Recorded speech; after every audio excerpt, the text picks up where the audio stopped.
कानपुर में ईवीएम के विरोध में पुतला फूंककर जमकर विरोध प्रदर्शन किया गया। लोकसभा 2024 के चुनाव जैसे जैसे करीब आते जा रहे हैं, वैसे ही चुनाव से पहले अन्य संगठन ईवीएम मशीन का विरोध करते दिख रहे हैं। वहीं कानपुर के कचहरी में दलित, पिछड़ा, अल्पसंख्यक व अधिवक्ताओं संग कई संगठनों ने मिलकर सरकार के विरोध में नारेबाजी करते हुए ईवीएम मशीन का पुतला फूंककर जमकर विरोध प्रदर्शन किया गया और एक ज्ञापन सौंपकर ईवीएम हटाकर बैलेट पेपर से लोकसभा 2024 के चुनाव कराने की मांग करी। विरोध प्रदर्शन करते हुए धरने में शामिल सभी प्रदर्शनकारियों ने कहा कि लोकतंत्र में आम जनमानस अपने वोट के माध्यम से सरकार के नुमाइंदों को चुनती है। कुछ वर्षों से ईवीएम मशीन के द्वारा चुनाव में पारदर्शिता पर प्रश्न चिन्ह लगा रहा है।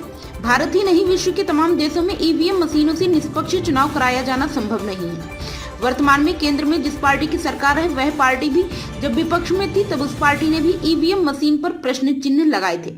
प्रदर्शनकारियों ने कहा कि यदि ईवीएम मशीन पर प्रश्न चिन्ह लग रहे हैं तो चुनाव आयोग को इस पर गंभीरता से विचार करना चाहिए। यदि चुनाव आयोग व भारत सरकार मनमाना हिटलर शाही रवैया अपनाकर ईवीएम मशीन से चुनाव कराने का प्रयास करती है तो सभी लोग आगामी 2024 के लोकसभा चुनाव का बहिष्कार करेंगे, क्योंकि भारत के 99% मतदाताओं को ईवीएम मशीन की टेक्नोलॉजी के बारे में कोई जानकारी नहीं है। इस कारण उनकी विश्वसनीयता खत्म हुई है। पैंतर जी किस लिए धरना प्रदर्शन कर रहे हैं, किस चीज का विरोध कर रहे हैं? ये वो जो ईवीएम मशीन से जो पूरे देश में चुनाव में धांधली हो रही है, उसका हम लोग विरोध कर रहे हैं। हमारा मानना है कि जिस देश में ईवीएम मशीन बनी उस देश में ईवीएम से चुनाव नहीं हुआ। मैं चाहता हूं कि ये बैलेट से चुनाव हो, इसकी हमारे पूरे लोग मांग कर रहे हैं। यदि ये ना हुआ तो पूरे देश में और देशव्यापी आंदोलन होगा, जिसकी सारी जिम्मेदारी यहाँ के प्रधानमंत्री की होगी। चंडीगढ़ में अभी चुनाव हुआ है, इंडिया गठबंधन और भाजपा के मेयर को जिता दिया जाता है, 8 वोट इनवैलिड कर दिए जाते हैं, तो इस पे क्या कहेंगे? ये इनवैलिड जो किया गया, ये जानबूझकर किया गया। सभासदों का वोट इनवैलिड कर दिया गया, तो आम आदमी का वोट इनवैलिड कैसे नहीं हो रहा है? ये कैसे हैक नहीं हो रहा है? कैसे गरीबों और दलितों और शोषितों के साथ यह अन्याय किया जा रहा है? इसलिए बैलेट से ये कराया जाए, ये हमारी डिमांड है। अगर डिमांड नहीं मानी जाती तो आगे किस तरह का प्रदर्शन? पूरे देश में इसका आंदोलन किया जाएगा और मैं चाहूंगा ये सारे संगठन, यहाँ पर सारे संगठन, अधिवक्ता बंद, सभी लोगों ने ये कार्यक्रम किया है।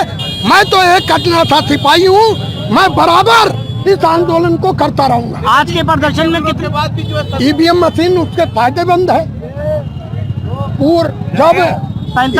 आज के कम 50 संस्थाएं और कम से कम यहाँ पर 100 वकीलों का समर्थन है। ठीक, धन्यवाद। नाम एडवोकेट सत्यप्रकाश है।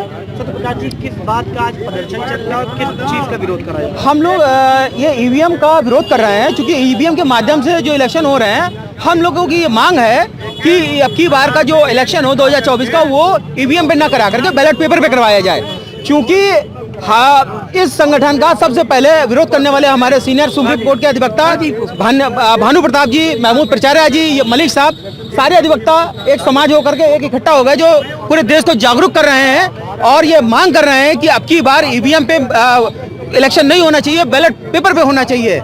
लिहाजा जब सुप्रीम कोर्ट के वकील महमूद प्रचार्य और अन्य लोग प्रदर्शन करते हैं, ईवीएम को हटाने की मांग करते हैं, उनकी गिरफ्तारी हो जाती है। जी, सरकार इस बात को बिल्कुल निगलेक्ट कर रही है, तो इसको किस तरह से आप स्टार्ट करके बाद ये लोकतंत्र है। हम सरकार को जब तक जगाते रहेंगे जब तक हमारी मांगों को पूरा नहीं किया जाएगा।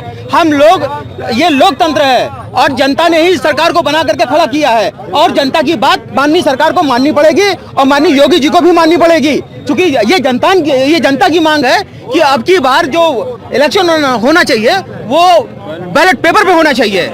अभी चंडीगढ़ में चुनाव हुआ है मेयर का, जी, जिसमें 6 वोट वैलिड दिखा करके इनवैलिड दिखा करके सरकार में मेयर जो है कहते हैं भाजपा का बना दिया गया।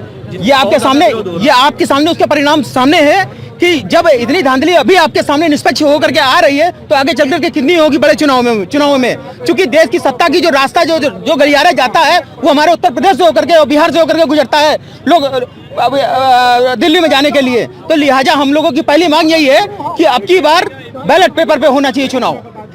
प्राइम संदेश न्यूज से संवाददाता मयंक सैनी की रिपोर्ट।